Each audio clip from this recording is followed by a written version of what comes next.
can your feelings destroy your relationship? I've spent over the last 3 decades learning from the most effective self-improvement and relationship experts from around the world. And now I'm looking to make a bigger difference by sharing the secrets I have learned and the techniques I have created. The real question is, are you truly ready to become a better you? A person whose love is unconditional, whose attitude is always positive, and whose strength can go unmatched. This podcast is here to give you the answers. Join me and follow along as I share relationship strategies to grow you to the next level and beyond. My name is Mark Webb, and welcome to the Relationship Specialist Network. So when a couple, a lot of times when they're saying they're being honest with each other, they're really just being honest with how they feel. And feelings can get you into trouble. Now, most therapists won't tell you that. Most therapists will tell you mess like feelings are neither good nor bad. They just are. Express your feelings. You're not going to hear that from me. Having worked in a private psychiatric hospital for 19 years, I learned feelings can get you into trouble. Primarily, I'd worked with people who had been suicidal. They had just tried to kill themselves, so they were about to. And their feelings were telling them, nobody cares about you. Life is pointless. So they would come to the conclusion, I should go kill myself. But you would never tell somebody, no matter how bad their life was, you wouldn't go, yeah, that's a good idea. You should probably go kill yourself. Would you? No. But their feelings told them it was so. So see, sadness can get you into trouble. Fear can get you into trouble. Anger can get you into trouble. Happy can get you into trouble. And I tell that to some people, I go, how can happy get you into trouble? Some people get too happy and drink too much, and next thing you know, they're in the county jail with a DUI. Being connected is more about doing the right thing regardless of how you feel. Do not let your feelings dictate what you do.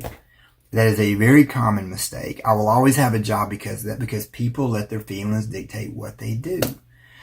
You know how to treat your partner with respect. You know how to treat them like a lady. You know how to do the right things. It's a matter of doing it regardless of how you feel.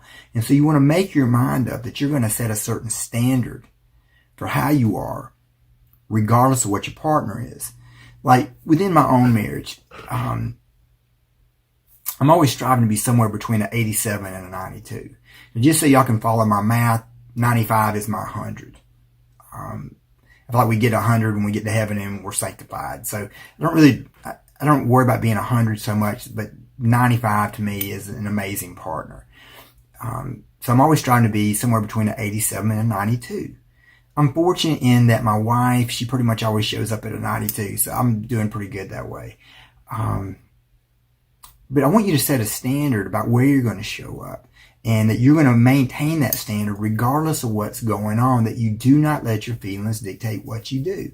Now, you already know how to do this. Do you ever have days you don't feel like going to work? Sure you do, even if you love your job. What do you do on those days? You go to work. You know, why? Because you got bills to pay, responsibilities, people counting on you. You don't feel like it, but you do.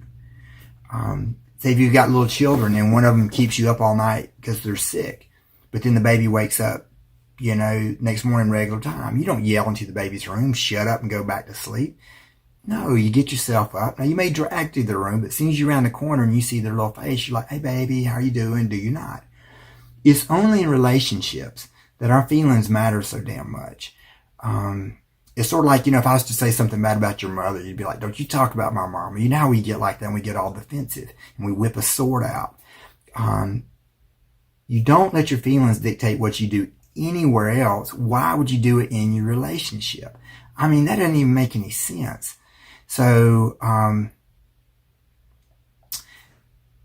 do not let your feelings dictate what you do. I just want to say that again. And then, like this 80-20 rule that I just covered in the previous episode, y'all know how to do that as well. As long as you're doing right by your friends 80% of the time, you keep them. As long as your children are doing right 80% of the time, you continue to feed them and put a roof over their head. Now, if you've got older kids, once they hit 12, you have to lower that number to 60 so you don't kill them.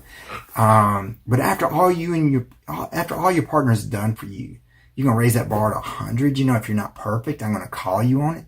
I mean, that doesn't even make any sense. And you have to admit, all this stuff is just common sense.